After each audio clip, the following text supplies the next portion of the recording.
Spoiler alert, the following podcast includes discussions on film that may potentially, intentionally or inadvertently, reveal plot twists, character traits, story details, up to and including endings that might otherwise be considered spoilers. Proceed at your own risk.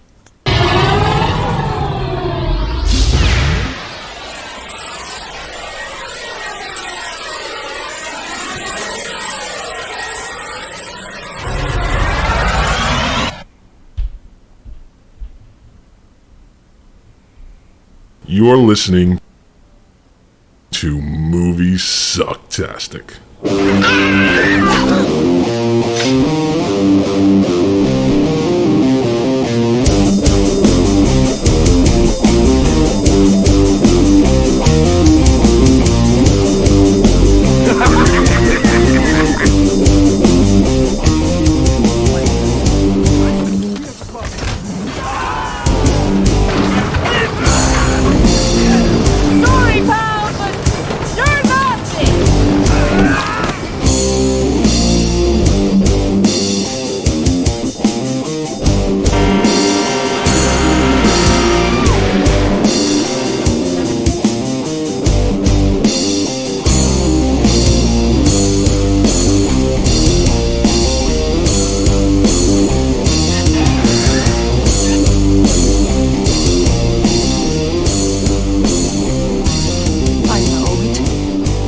Sounds like some bad movie.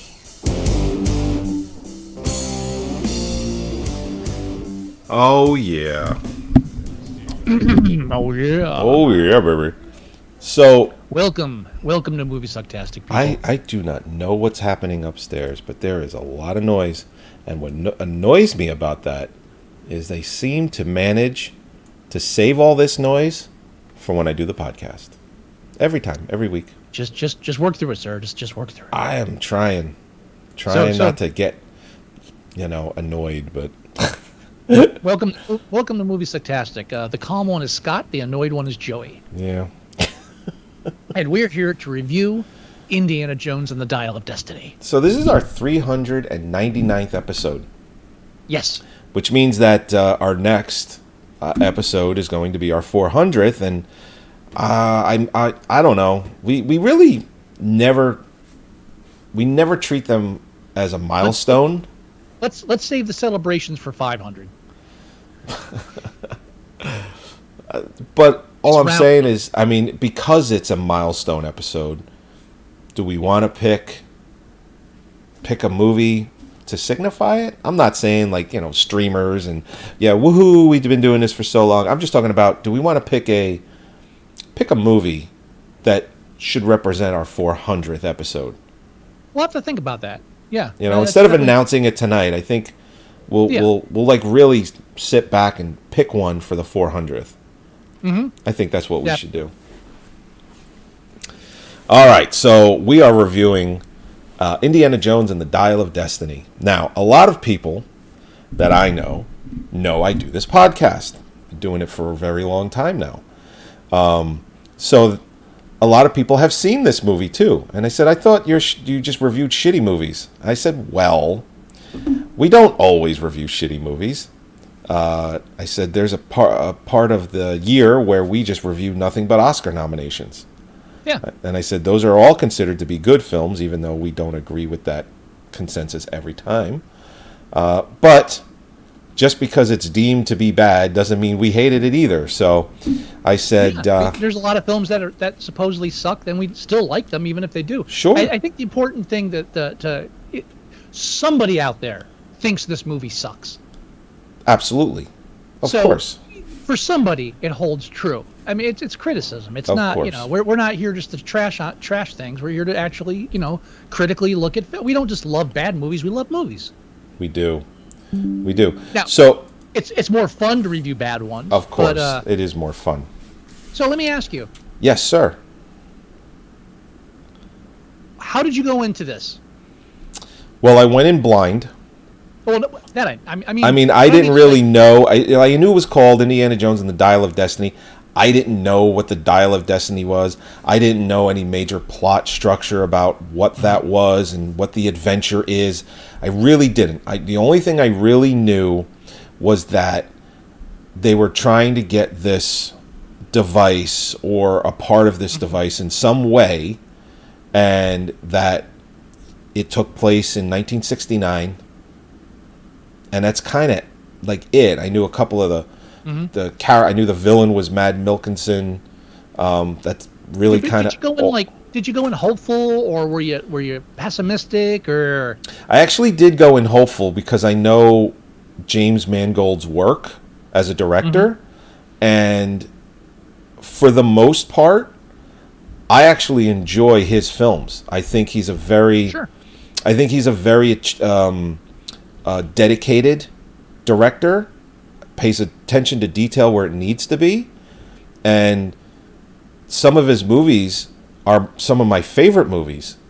So, for instance, he did a movie with Tom Cruise and Cameron Diaz called Night and Day. And it's kind of like a take on, we reviewed it. Oh, that's right, we did. I love that movie. It's love fun. That it's fucking movie. That's all. And with me, without me. With me, without me. That scene goes on for like 10, 15 seconds. It's great. And as far as Dial of Destiny, I had the same reaction. I was entertained. I enjoyed this film. Yeah, and I love the fact that the first pretty much half hour of this movie is an old Indiana Jones movie. It's the whole movie, an old Indiana Jones No, movie. but I'm talking about how the first 25 minutes or so it takes place like right after Last Crusade. Like in that time period, the Nazis are still trying to, they're still at war. They're still trying to take over the world. Hitler is still in power. It's like, it's still that time period. They did really, really well with the de-aging and CGI of Harrison Ford so that he could be Harrison Ford from, like the 80s. When those 80s movies took place. I mean, anybody complaining about that part, they're the same people that spent like months bitching about Superman's upper lip. Yes, it's noticeable, but it's fucking good. Yeah. I mean, if you didn't know, it'd be hard to like. I mean, I just recently rewatched Fast and Furious 7. Oh boy. With Holly, and when they have the Paul Walker digital inserts, you can tell. Oh, you could tell. But this one's this one's a lot better. I think the movie made $1.5 billion because they used Paul Walker's face a little bit in it. That's an obscene amount of money. I mean, like it's really well done. Like I'm looking at the font for the title card, old school Indiana Jones font. Yeah. I mean, like from the first 3 movies, awesome. Well, this film really did the same thing that the Ghostbusters Afterlife did. They looked at the last film failing, realized that the fans weren't happy, and realized that they were going to wrap up the franchise on a positive note. They would have to go back and tap into that nostalgia. Yeah. That made the first film. And I think that is why the first 25 minutes, and it's not just a. We're going to throw some nostalgia at you. This is an old Indiana Jones movie. It really does feel like a continuation of Last Crusade. It actually is a part of the plot. So it's not just that they threw it in there just to kind of, grab you in. This is going to come up later, and it is integral to the plot structure and the movement going forward. Well, yeah, because unlike the first film where that first scene is just to introduce the character, we know everybody involved in this, so we're going to start with introducing the plot, which it's something nice you can do in sequels. Yeah. Yeah. The opening was impressive. I was a little hesitant, but like the opening really won me over. They had the Spear of Longinus in there. The Dial of Destiny itself is based on an actual artifact. I mean, it's not just like, oh, it's a glass skull. It's the Holy Grail. Blah blah blah blah blah. It's real archaeological finds. Yeah, and that is really James Mangold, just with his attention to detail and his ability to just really look at what he's making. And unlike what they were able to do with that fourth film, the Crystal Skull movie, This one really was for the fans. You know, Yes, there was an interview that they had with Spielberg, Harrison Ford. Continue. What? I said, fuck Spielberg. Please continue. And Larry Kasdan, the screenwriter, and they had this interview, and they said, Crystal Skull. It's like, we're making this movie, and we're making it for you. This is really for the fans, and it was a terrible movie. It was not very good. This one really felt like it was for the fans. It really felt like they knew what was wrong, everything that went wrong with Crystal Skull, and it's like, we're not going to do that shit again. And they prove it by killing Shia LaBeouf off immediately. well, not immediately. You don't find out because, you find out like in the opening sequence when you see Indiana Jones before he even talks. Because they show his picture of him in the soldier uniform, and then they show the trifold flag. He's like, no, that's not a good sign. No. Nope. But you're right. You do see that, and if you don't look for it, you won't actually know. But they do talk about it later, and it confirms it. So you got two shots at that. Well, and they also, when he looks down at the divorce papers, it also, if you look closely, it says children none. So that's another hint before you get that far. Oh, I didn't even notice that. I didn't even really look at the papers. I just saw that it said for divorce. Here, let me disclose something. Yeah. The first time I watched this film, watched it with Holly, all the way through, I was just like, I don't know why anybody complain about this. This is a fun movie. This is great. It's entertaining. We saw it in IMAX, and we thought the same thing. We left, and we're like, this was fucking great. Yeah. Then I watched it a second time. Okay. I still enjoy it. I still like it, but I have notes. You got notes? I got some notes. Yeah. You got some notes. So this isn't getting a squeaky clean review. I got complaints, but okay. Overall, the film's a hit. I've seen the movie twice myself. Yeah, and time travel. Hello, you had me at time travel.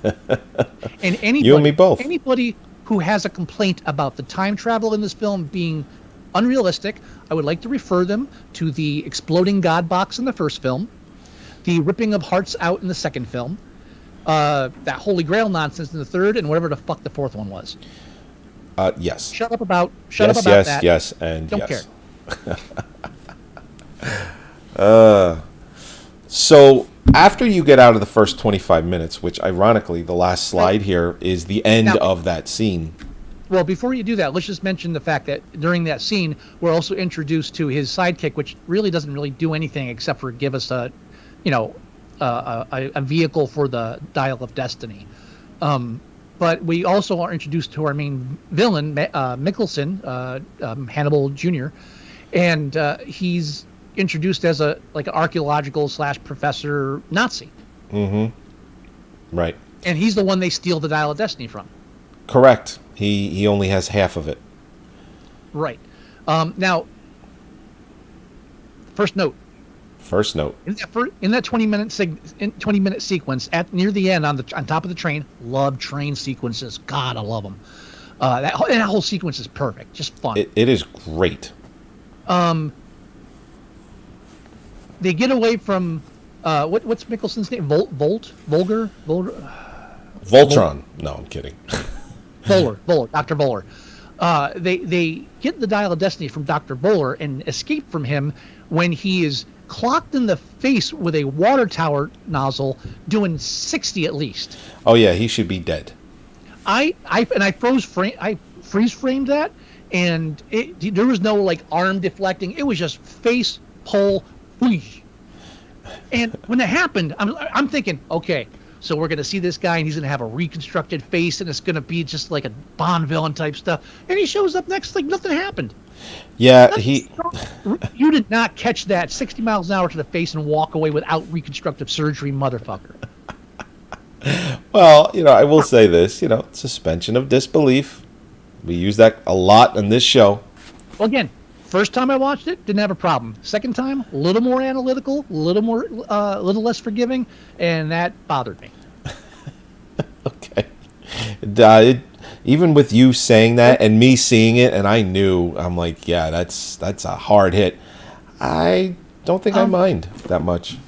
I think that's my only complaint of the first 20-minute sequence. The whole opening Nazi sequence. I think that's my only note. Okay. I think it was just great, and and then we get introduced to an aging, retired Indiana Jones, half naked, swinging baseball bats, bitter at the world, retiring. I'll tell you what. If I look like he does at 80, I'll be okay. I'll be happy with that. Not if I'm in New York. 80 years old, and the dude almost still has a six-pack. Mm-hmm. I'll take it. When I'm 80, I'll take that. Just Good saying. for him. Yeah. Yeah. We're introduced to him. He's just like giving up on life. He's just sad and miserable. Well, because he's getting a divorce, he's trying to teach, and it's funny because this is 1969, and nobody seems to care about his class. He's like, well, that's why, he goes, it's on the final. Well, that's why they juxtapose it with Moon Day, 1969, the moon landing, to show that like the culture of America has changed to this idea of future. Everybody's looking at the future, and it's very important because this film, the two main characters, both have issues with living in the past. Right. Indiana Jones just can't let go of the past. He has a reverence for it, and he misses it, and he longs for it, but he's stuck in the present. And Voller wants to change the past. He wants to go back and correct what he feels are mistakes. Yeah. And, what's interesting, because between his heyday and when this movie takes place, it is really only 25 years, but it's amazing because even with a real timeline to work with, there was so much that changed in 25 years from the 40s until the late 60s. I mean, you had the advent of television. You had space and technology, and sending rockets into space, and like all of these crazy things really happened in a short amount of time. Right. So the advancement is huge. The jumping Jesus phenomenon. Things just keep advancing faster and faster. Yeah. So that's why a main theme of this film is in the face of the future, and living. You can't live in the past. The only way to survive the future and the past is to live in the present. And that's really what the end of the film means. But I'm not jumping ahead. So the next part that happens is, if it fast forwards to him in the classroom, he's retiring, and it shows Mad Milkinson, or I think it's Mads, the villain. He is in the city, and he's looking for what was it called? It's the Dial of Destiny, but it's the Archimedes thing. Yeah. It had a name. I forget what it is. Yeah, it's an actual. If you look on YouTube, it's an actual artifact they found, and it's like the oldest known like computer-looking thing. It's like it's no one can explain it. So it's great. It's something great to grab onto. It's like what they did with the Crystal Skull, except smart. Shut the fuck up. Okay. Okay. So.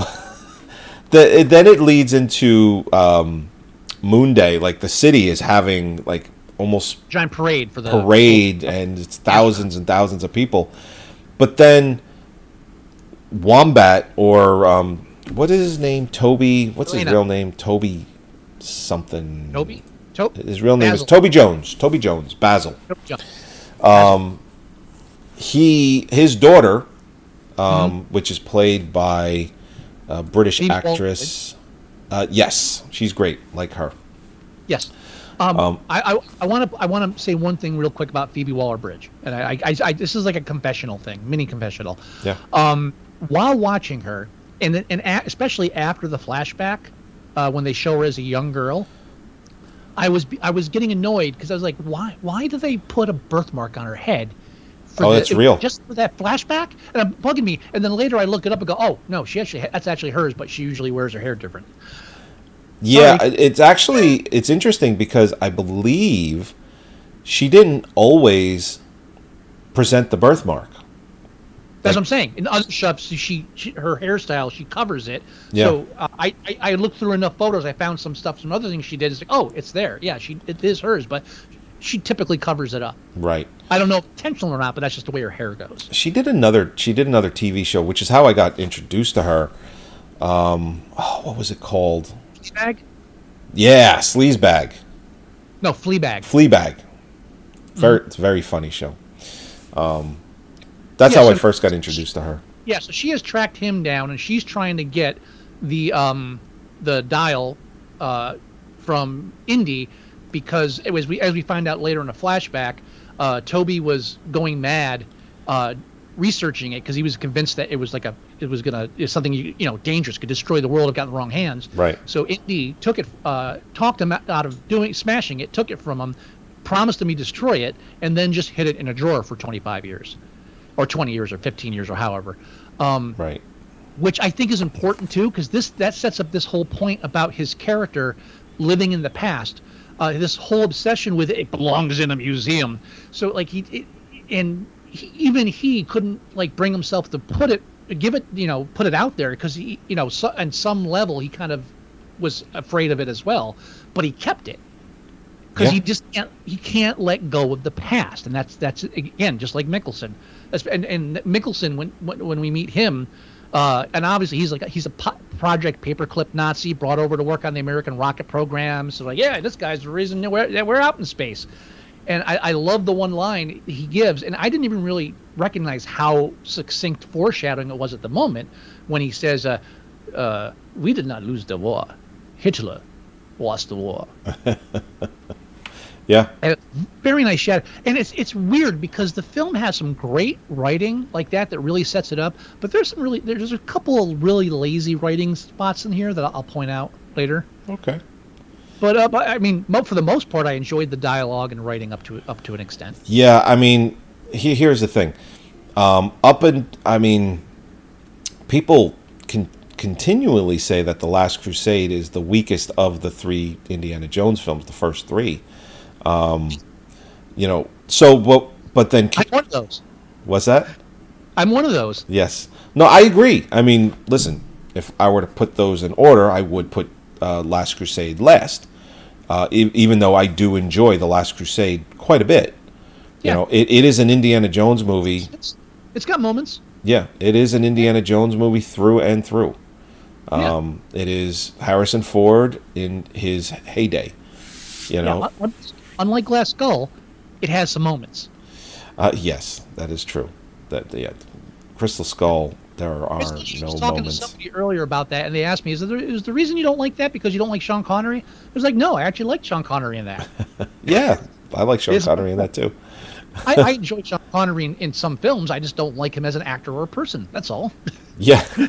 I can look beyond that for a movie. You know, it's interesting. So in Crystal Skull, in the beginning of the movie, they pretty much announced that Sean Connery is dead. Mm-hmm. You know, he's like first dead. You know, he died, and then what's his face? The other old guy, the one that was always in all the movies. Marcus. Yes, Marcus. He goes first dead, then Marcus. You know, Marcus actually did die, but Sean Connery was very much alive when they did Crystal Skull. But I was happy with pretending he was dead. I had no problem with that. No, I was fine with it.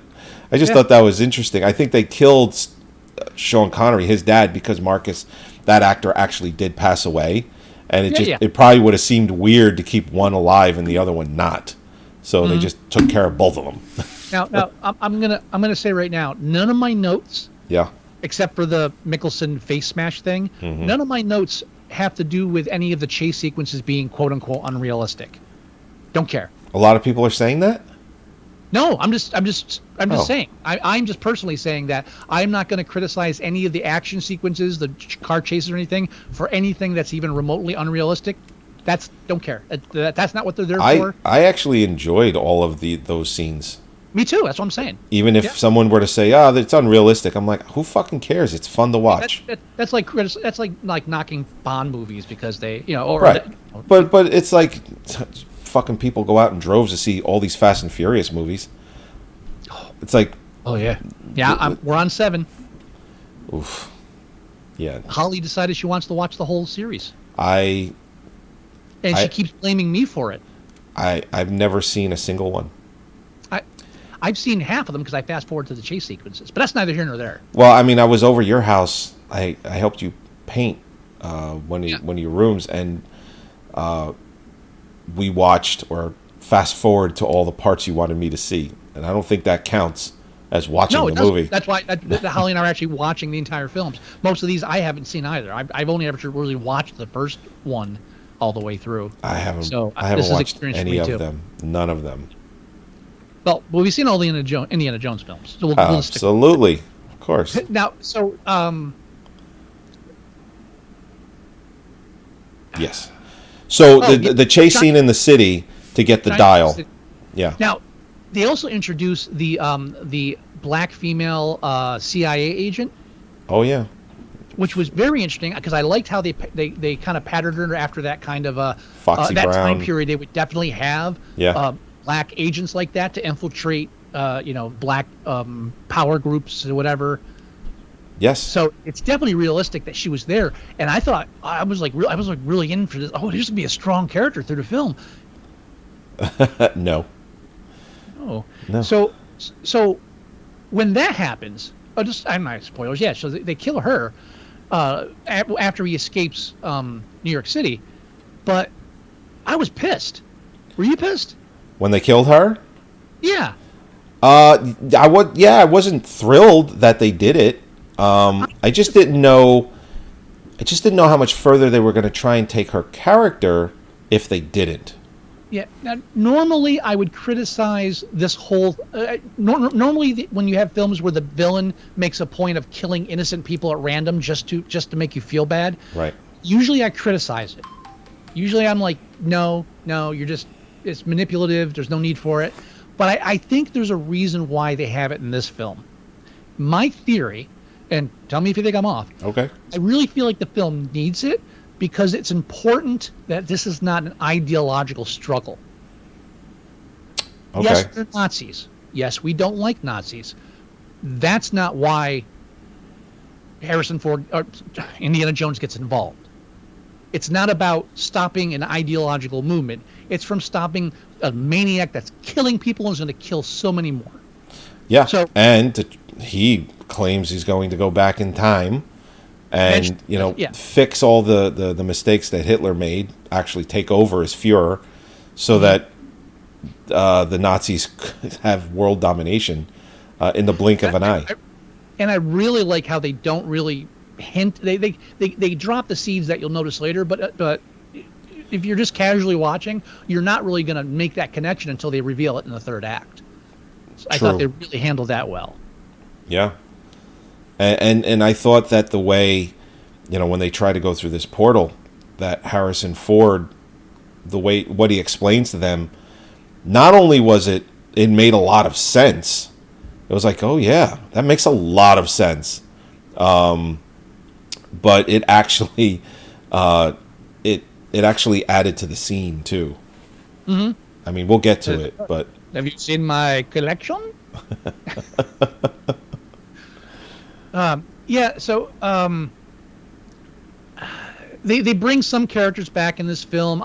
John Rhys Davies comes back as Salah. I don't even pronounce it right. Simsalabim. And at first, I was No, kind it's of Salah. Salah. Yeah. At first, I was kind of annoyed that they showed him driving a taxi, but I was like, yeah, you know what? Yeah, I got it. It's 25 years later, and he's living in New York. But it makes sense that he brought him over. Indiana Jones got him over there after the war with everything. I mean, Right. it made sense. I didn't have a problem with that. It didn't seem like forced. I liked it. Oh no, it was fine. I mean, it made sense. I mean, and it also made sense because a lot of people that were moving out of, these third world countries were coming to America. It was a very realistic. And Ellis Island, where you're coming through. So Yeah, it was very realistic that he, was living here now. now the main reason they have him is because he's how Indiana Jones finds out where Helena's going to be next, which is at a hotel owned by the gangster boyfriend of hers father, where she's going to be auctioning off The dial. antiques. So Yeah. obviously the dial's there. So of course Indiana Jones takes the map thing and flies over there, and I, it's one of those things where when it happens, I know it, and it should be annoying, but I'm not. So it's lazy screenwriting, but at the same time, I don't care. So I'm talking about Toby. Oh, right. When he first meets Toby, Toby is in the middle of a bar practicing flying an airplane. Oh, not Now- is that his name, Toby, the little kid? Oh no, Toby was the friend. I'm sorry, Teddy. Teddy is the kid. Teddy. Teddy. I was like, yeah. So Teddy is practicing to fly an airplane, with a drunk pilot, a British pilot over there. It doesn't really make it. It's like, but it works the way they wrote it. It's not poorly written, but it's just a weird way to shoehorn in a surprise later. Because the minute you see this, like, oh well, I'm pretty sure we won't see him flying an actual plane in the film. But It's not, one of those fun foreshadowing. It's not like a lot of times foreshadowing. It's like, okay, I get it. We're gonna see that later. This one, it's like he's a kid, and this is something he's passionate about. There are a lot of kids that are passionate about a lot of different things. This is the '60s. He's passionate about planes. Mm-hmm. It's like you could say, okay, I get it. It's probably going to come up later, and you don't mind because it's actually done well later too. Mm. So the problem is, Teddy is not a character in this film. He's a plot device. Yeah, I could see that. Sure. His only function is to get the dial from one place to another, to fly the plane at the end, and to get kidnapped later. Right. So they have to track him down, and in the process they try to give him this character arc. They try to give him mini character arcs, like the whole flying thing. So, I want to fly. Hey, I'm flying. And then I can't swim. Later on, hey, I'm swimming. There's no any of it except to give you a reason to like the character or feel like you're with the character, because he's really just there to make things move. You could remove his character easily from this. I've done it myself in scripts I've written. when you realize that, it's like, oh shit, this character is useless. I'm just using him to move things. And you take them out, it just tightens everything up. But the main reason they did it, and this is a major argument. This is a major problem I have, Joey. Okay, let's The hear reason they did it is as a nostalgic tip of the hat to Temple of Doom. Oh, short round. Sure. Yeah, I was thinking that when I watched this. What pisses me off? So much to the point that I thought that actor might have had a cameo in this. But I'm not disappointed that he didn't, because I would think it would have come off corny or cliche. Not only does he not make a cameo in the film, but when Helena tells Indy how she met Teddy, textbook, identical to how he met Short Round, doesn't even comment. Yeah. He's okay mentioning the blood of Kali later on. Yeah, I know. This irritates the shit out of me, because Spielberg and I believe Zemeckis. No, it's Lucas and Spielberg that did. Lucas and Spielberg Yeah. have disowned Temple of Doom. What?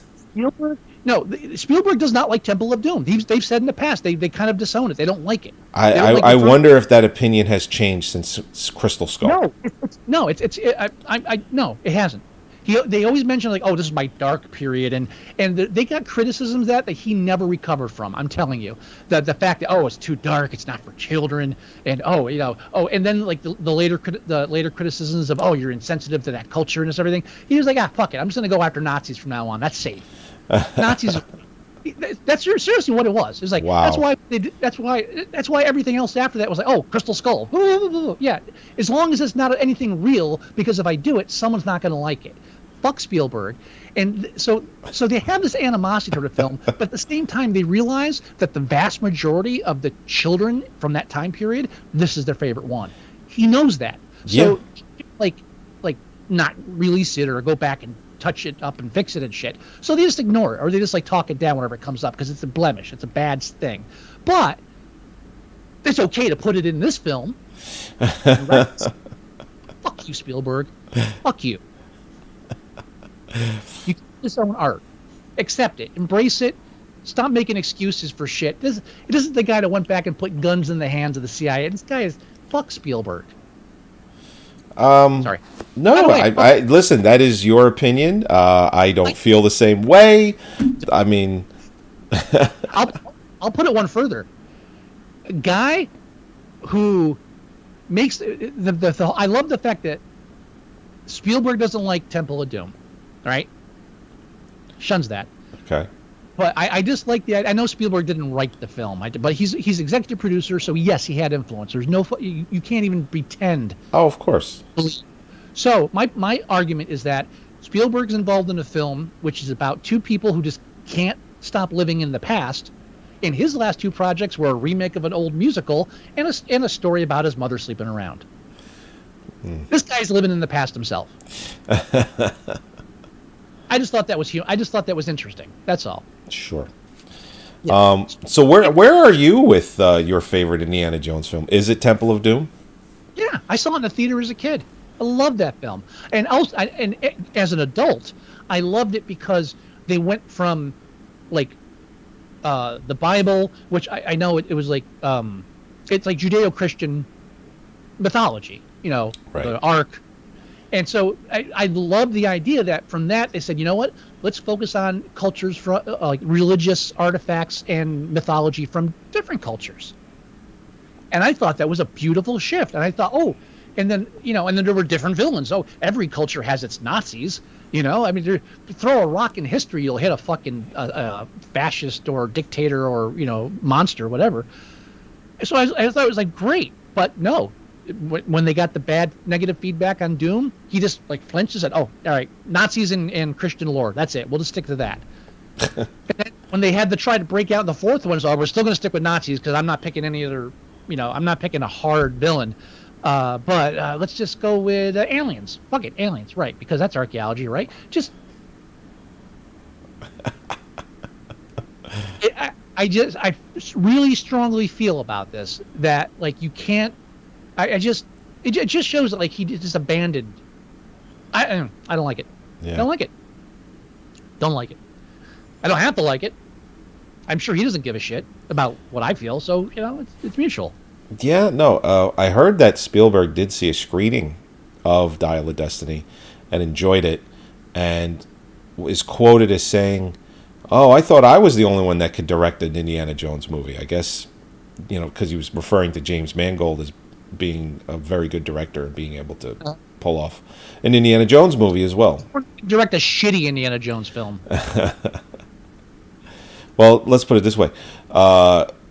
James Mangold hasn't directed a shitty Indiana Jones film, but Spielberg has.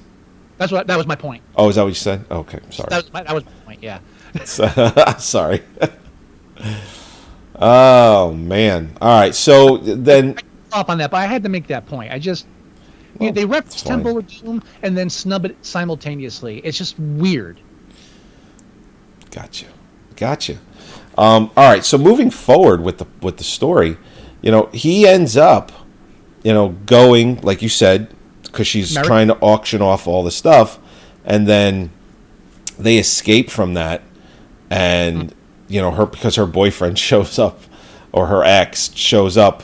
And they end up fleeing, but also the main villain, Mads Mikkelsen, his crew follows them, knows that they're there.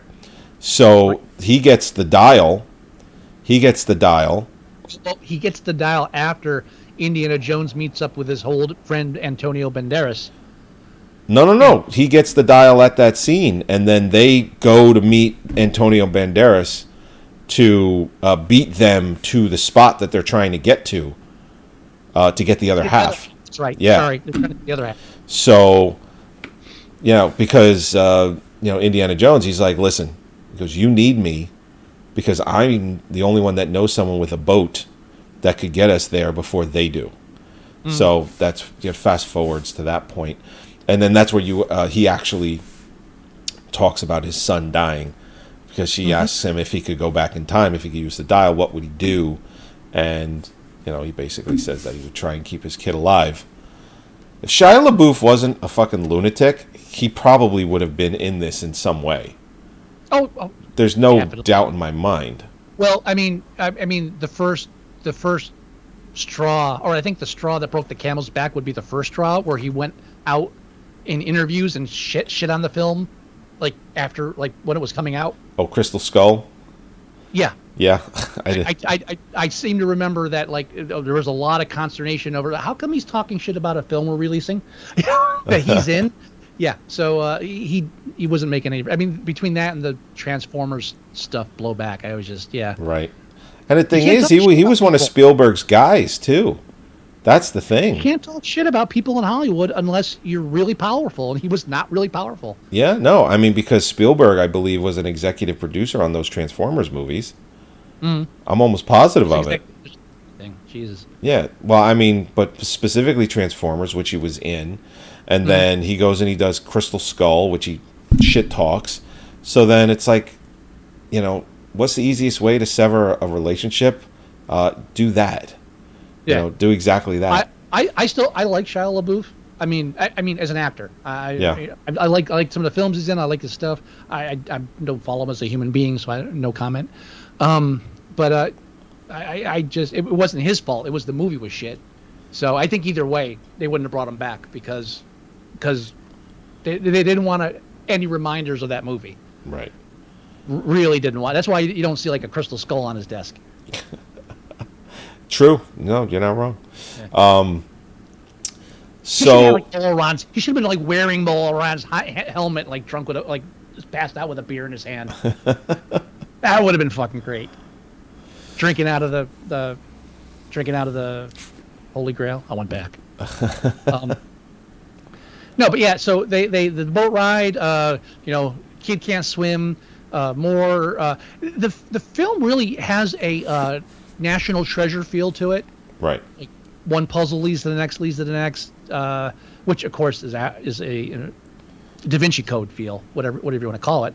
The first Indiana Jones had some of that, but it was less of that and more like swashbuckling. At least I feel like it. I don't know. Yeah, no, I agree with that. Sure. I'm not knocking. I'm just saying the film just really has that more kind of a here's the next riddle, here's the next riddle, here's the next riddle. But the last riddle is fucking awesome. So I can't argue with that. It's true. Yeah. So this leads them after they get on the boat and they have the eels attack. Which, by the way, I mean, you saw that was a throwback to Raiders, right? Oh, Yeah, yeah, because it's basically snakes in water. Snakes. Yeah. Why did it and have to it's- be snakes? And it's part of the character arc for Helena too, because she leaves him but then goes back, even though she has what she came for. Right. Showing that she's starting to make choices about what's more important. Yep. And I'll touch on the whole character arc thing at the end of the film. Sure. But yeah, so that's important for her. So then they play some shit with the dynamite, hop on a different boat, and then they race off. But Mads figures out that they're going in a different direction because he looked at them sailing off. Like, they're not heading west. He's like, don't you just head for the closest land? I don't Right. I don't know. I just don't know I don't know if sailing works that way. Where they're not heading towards that country, so they must be going towards this other country. But it's open water. Don't you like turn and stuff when you're in? I don't know. I'm pleading ignorance. So it raised questions I didn't have the answers to. Well, if you don't have them, then you probably shouldn't raise questions. There you go. There you go. So moving on. Moving on. So then they go to Italy, Paris. They end up in Sicily. Sicily. Thank you. Sorry, geography's not my strong suit. Call me an idiot. I'm fine with that.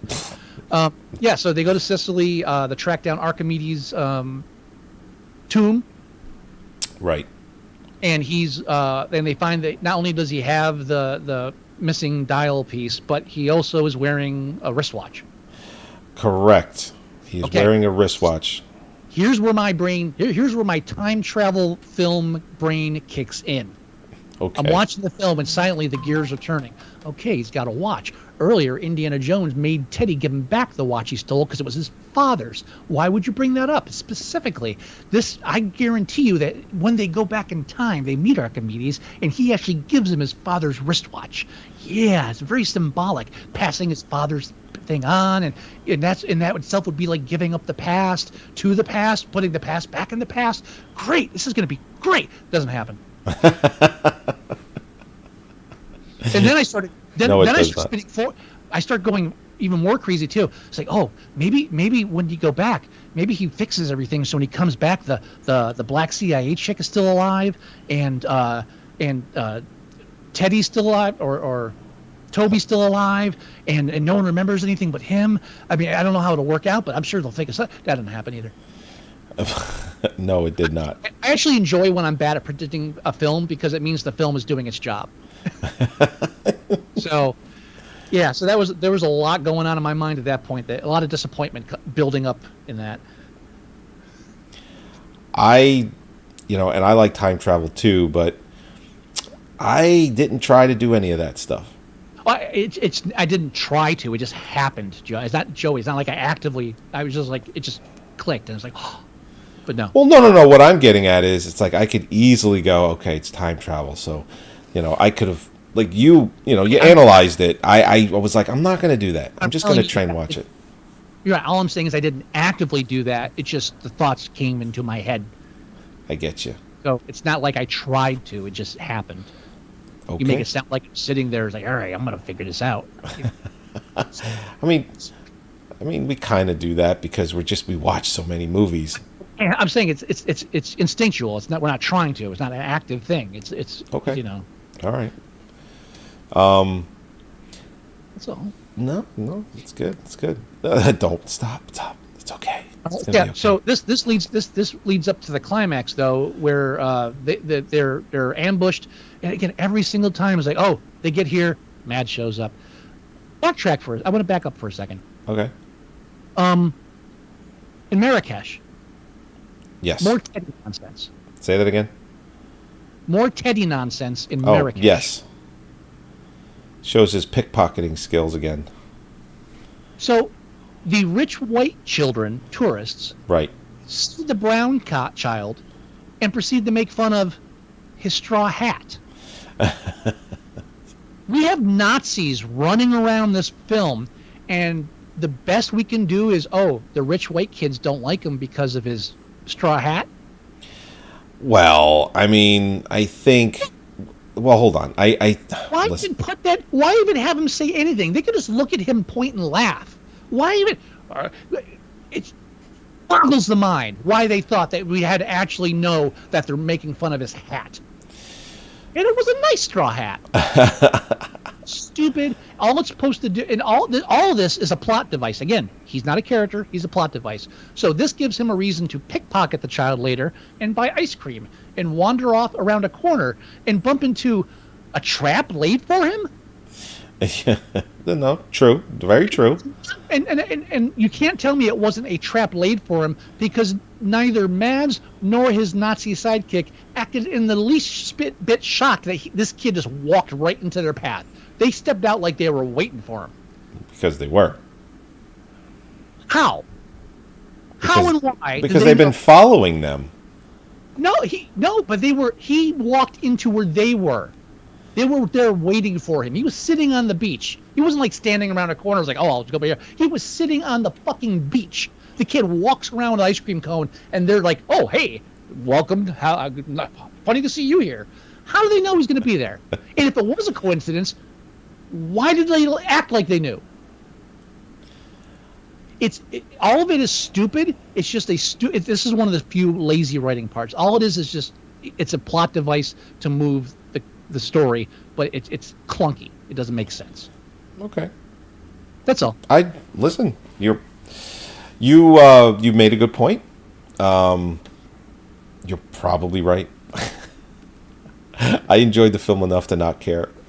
Again, like I said at the beginning, I enjoyed the film. I'll go back and watch this again. It's a good movie. I gave it 4 out of 5 stars. I took away 1 star for my complaints. That's it. Okay. I'm being very fair. Okay, now I'm not saying you're not. But the few parts I do have a problem with, I have a problem with. So after, oh, go ahead. I'm sorry. No, you go ahead. So after that, they end up in. Well, we backtracked. So, but then move forward. They're in Archimedes' tomb, and Right. they're of course, they go to get Teddy back, but also, they're just they're following them to have them kind of just basically do all the work. It's that same thing from the National Treasure films. The whole idea, okay, we have to get to the treasure before they do. Right. And that's the whole movie. It's the whole thing. Which again, I'm not complaining. It's kind of a known trend. So yeah, the Nazis show up. There's a fight. They shoot Indy and drag him along with them into their plane that they have waiting. And then they revealed the big surprise, which is, guess what? We're going to go back in time and kill Hitler and do things right. Yeah, I'm going to take over as Fuhrer, and it's going to be great. I've never been happier to be wrong about a plot twist. Because that was just genius. And here's where my huge compliment to this movie is it's not really Indy versus the Nazis. Okay. It's Indy versus the Proud Boys. No, I'm dead serious. No, I don't think you're wrong because of everything that's been going on currently in our modern society. A director like James Mangold, who, he is, he is a Jewish director.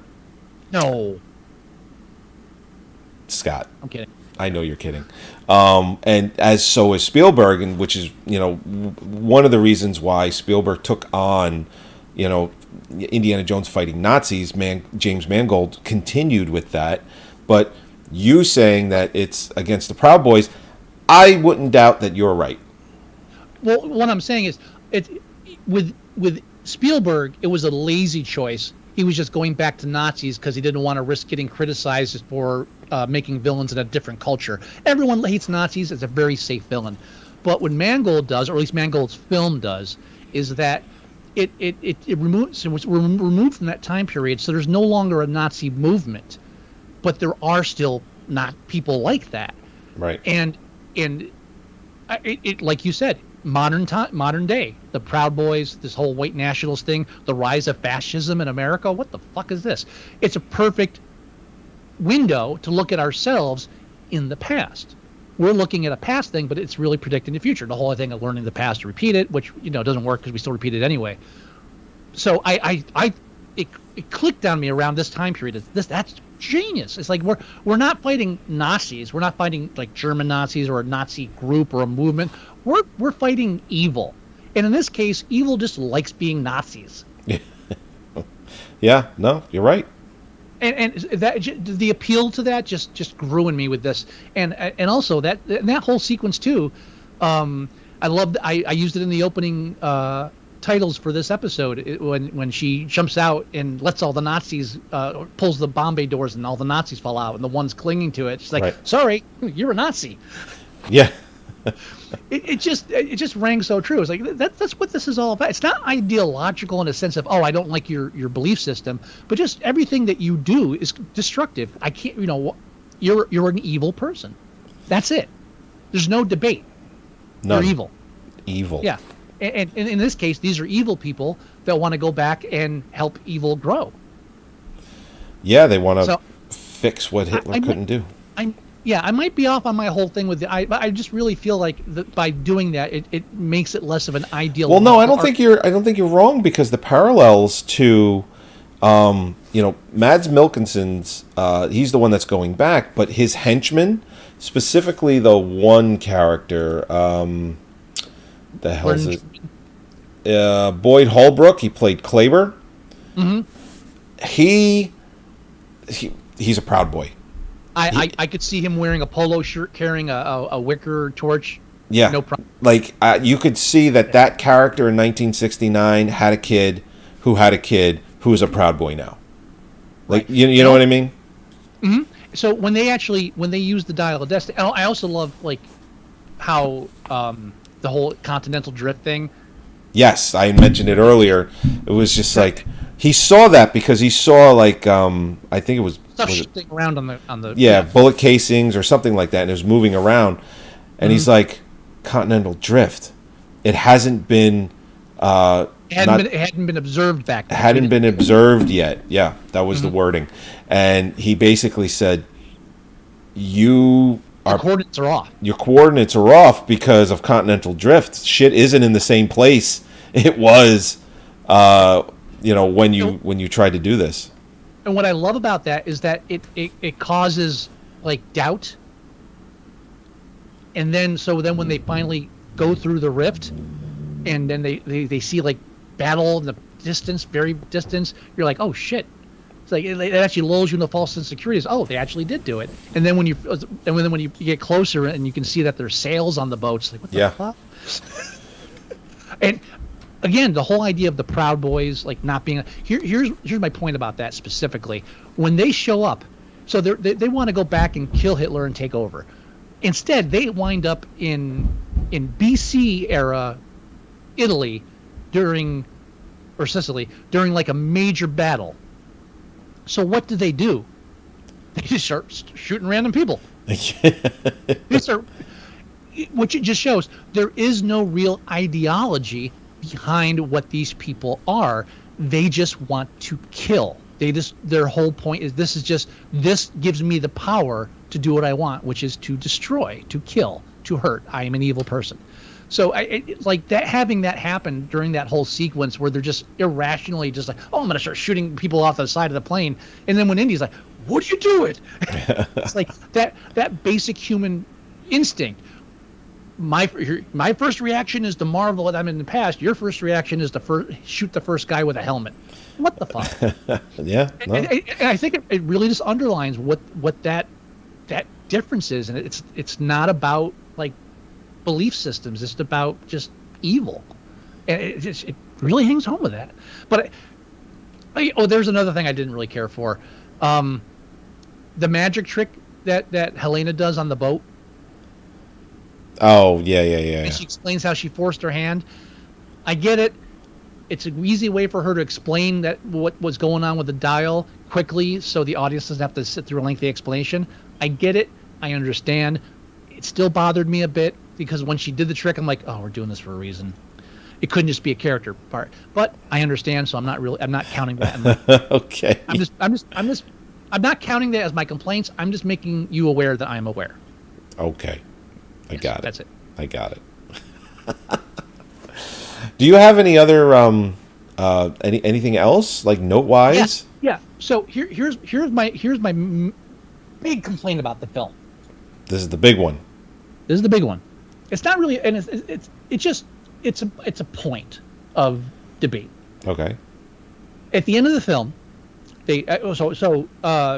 Nazi guy is the one that donates the watch inadvertently to Archimedes. Archimedes, don't fuck with Archimedes. The scientists, they take out a soldier. Yeah. We know who wears the pants in Sicily. So they meet Archimedes, and it's revealed basically that Archimedes made this thing to only come back to his time period. And so what's interesting about that is you had Mads Mikkelsen's character, Bowler. He tried to use this to go back in time to correct something. And then, meanwhile, Archimedes is sending this into the future so someone will come back and help him. Right. So I thought that was interesting. But here's the real interesting part. Indy decides he wants to stay. He's wounded. He's going to die without treatment. But he's like, no, I want to stay here. And Helena argues, and eventually she knocks him out. And then he wakes up back in his apartment. Marion comes back. They do the old what part doesn't hurt thing. Oh, it's so beautiful. Nostalgic ending. He grabs the hat. It's perfect. But here's my complaint. Okay. Indy doesn't want to come back. No. Helena knocks him out and brings him back, right? Right. The movie's about two people who are obsessed with the past and cannot let it go. Indiana Jones' character in this film has no character arc. He does not change. Nothing about Indiana Jones changes. Okay. I mean, He doesn't learn anything through the course of the film. He still wants to stay in the past. He still can't let go of the past. He's forced to release the past. And then at the end, Marion, the past, comes back to him and in the present, and then that's just, okay, I'm stuck here now. He didn't make an active choice to be where he is. He didn't reach a goal or learn anything through it. Literally, he has no character arc. Yeah, It's not a major issue. no, but I think, well, here, I mean, one could argue that the reason why he wanted to stay behind was because he felt he had no future. You know, he didn't have Marion. He doesn't have his son. He's retired. He doesn't have anything. But then he comes back to realize that he can reconcile his marriage and, No, he doesn't. What do you It mean, just no? happened. No, I know that, but the reason he wanted to stay behind was because his character at that moment felt that there's nothing left for him. Right, and that's the way he felt when we first met him in the beginning of the film. Because there is no character arc. He's that way at the beginning. He's that way at the end. Nothing he does changes that. The only thing he gets is he gets his wife back. And he's like, oh, all right, well, that's good enough. But it sounds like that's really all he wanted. But that's not what he was. That's not what he wanted. That's not what he was going for. That's not what he was just lamenting, like, the past. No. I'm not saying it makes the film bad. I'm not saying it does either.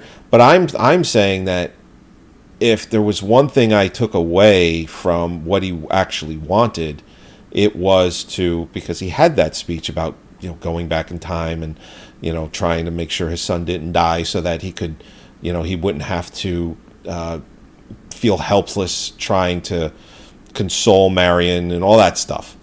Mm-hmm. You know, that what he really wanted was to have her back in his life, and because he actually got that, but it's not really an arc, but it is. No, but my point is that it is different. He feels that way, but it has no bearing on the plot line. That feeling doesn't change at all throughout the film. There's no realization or there's no change in the character. He just survives at the end. That's all I'm saying. You don't. The main character doesn't need a strong character arc, but you know but that's not why people are coming to see the film. Right. I understand that. You know, and that whole. That's why it didn't even occur to me the first time I watched it, because I wasn't looking for that. I was just watching the film. I was enjoying the chases. I was watching them kill Nazis. It never really clicked until I watching this film how many people that Indiana Jones has killed. Yeah, he's killed a lot of people. Like directly. Like not. Like throwing, like when he throws that guy, when he throws the one Nazi off the truck and like the Jeep rolls over him. Yeah. Like really visually, like you can see it. Yeah. Like, oh, he just killed that guy. And then it's like, why am I surprised? He killed lots of people. Like, wait, he killed lots. It never even sunk in until I saw that. Oh. Like in the first, in Raiders of the Lost Ark, that famous scene where the guy pulls out the sword, does the whole swinging around thing, and he just pulls out a gun and he shoots him. I mean, it's always in self-defense. Don't get me wrong, but no, I know. But the reason why that scene was supposed to be longer, he was supposed to actually have a real fight with that character, and it was revealed later through documentaries and just written word that while filming that scene, Harrison Ford, I believe, had the flu or he was sick in some way, just wasn't feeling well, food poisoning, something, and they rewrote that scene to have him just shoot that guy, and it's beautiful. It works so much better because later on in the first film, he tries to do the same thing and he realized, oh shit, my gun is gone. I actually have to do something. I have to fight this person. No, that doesn't happen again in the first film. It happens in Temple of Doom. No, I thought it happened in the first film. No. The second time when he reaches for it and the gun's not there, doesn't happen again until Temple of Doom. Are you sure? I could swear that in the first film that he shoots the guy, and then later on he goes to try and shoot someone else the same way, and the gun is missing. No, because if they had done it, they wouldn't have done that again in the second one. It was a callback in the second one, when he didn't have the gun. I'm almost positive. I'll have to look into that. I could swear. Yeah, I'm sure I might be wrong, but I I'm don't pretty know. sure. It'll be something I'll look for next time I watch Yeah. Raiders. Mm-hmm. Haven't watched it, and well, actually, we did just watch it. This movie came out in the end of June, and I think we watched it a week or two before because we were watching all of the Indiana Jones movies because we were going to go see this in the theater. Mm-hmm. We saw it at IMAX, and it was awesome. It was awesome to see it on like a giant IMAX screen with the amazing sound. It was a really cool way to watch this movie. So, all right. I think I've said my piece. I really I think you have as well. Again, let me underline. I enjoyed this film thoroughly. That my first walkthrough, I had no complaints the first viewing. I was sitting there just ready to be entertained, and some of the minor points I brought up did occur to me while I was watching it, but I wasn't looking for them, so I just let it go, and I had fun. And I would recommend this film to anybody I know. It's a good Indiana Jones film. It is, and I'm happy that they made one more good Indiana Jones film. So. Because I don't think there's going to be any more after this. This is sad. Harrison Ford is not interested in making more. This is very, very sad. 6.7. Oh, that's way too low. I mean, that's ridiculously low. At the minimum it should be a 7, a solid 7.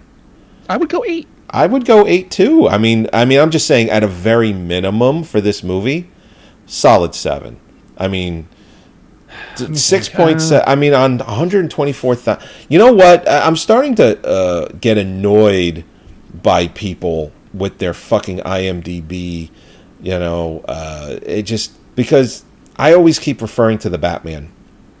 The Batman, I felt, was one of the best films that came out last year, and it is one of the best Batman movies that they have made. It is. Mm-hmm. It is.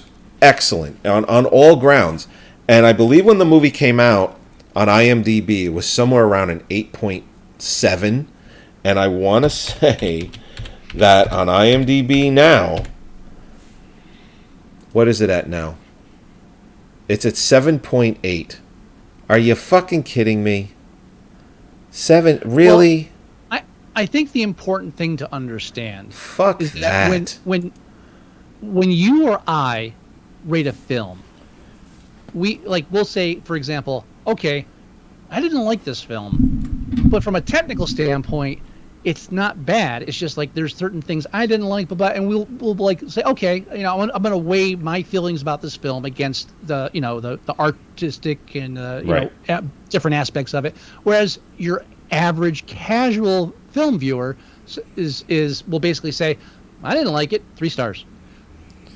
Yeah, no, yeah, you're right. They don't take into consideration much of anything else, and then they go and they say, you know what, I really love this movie, and I give it a 9. It's like, come on, really? You got to reserve those 9s and 10s for something really special. Well, again, some people just rate based on to them, they look at the 1 to 10 star rating and they say, okay, this is going to tell you how much I enjoyed the film. When you and I rate, we're not talking about how much we enjoyed the film. We're talking about how much we're talking about critical evaluation of the film combined with our feelings. So that a lot of people review films purely on personal impact, because that's the only reason they watch films. Right. So I think it's fair. Okay. So that you're going to have smart films or good films are going to do more, less than they should, and stupid films that are fun are going to do better than they should. That's just the way it goes. 8 it is. All right, done. All right. Oh man. So next week, episode 400. Yep. Scott and I will talk behind the scenes of what we're going to review. If it might not be next week. Who knows? Things are crazy, but we will come up with something for our 400th episode. Don't expect a party. It's just going to be a review.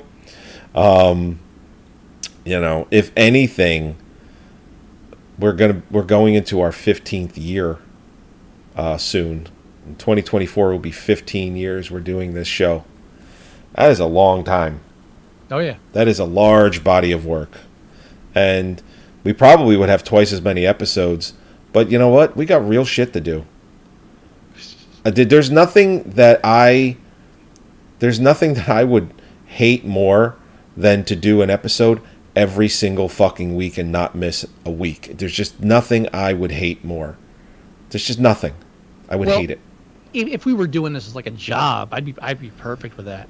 But well, if it was a job, listen, you're not wrong. If this was a job, first of all, we would be recording every day, and we would probably keep the show down to, or maybe not every day, maybe 3 days a week, or 4 days a week.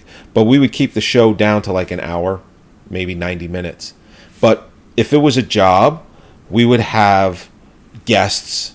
We would have content other than movies. Put in some work.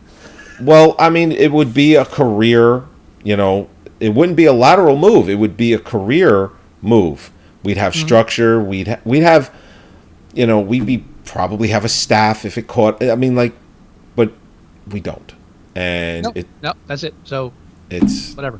You get an episode when we, can do it.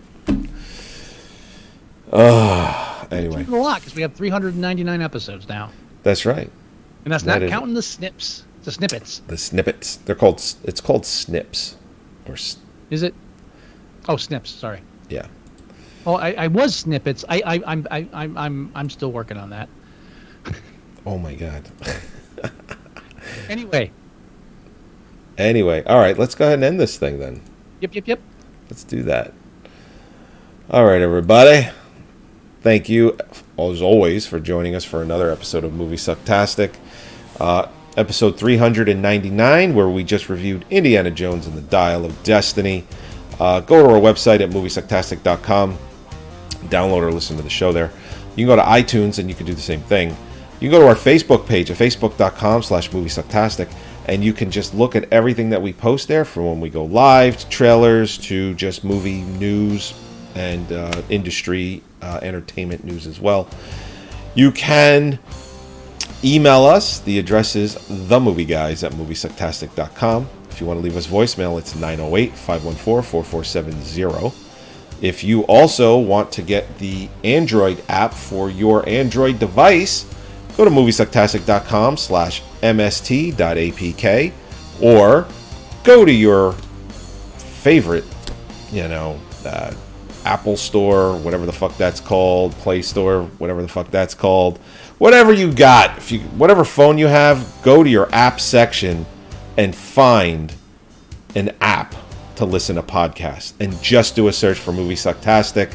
We come right up. Do you have any words of wisdom, Mr. Wilson?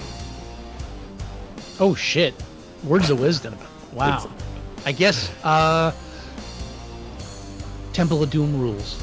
All right, everybody. We'll talk to you next time for our 400th episode. We hope to see you there. Achtung! Sorry. It's okay.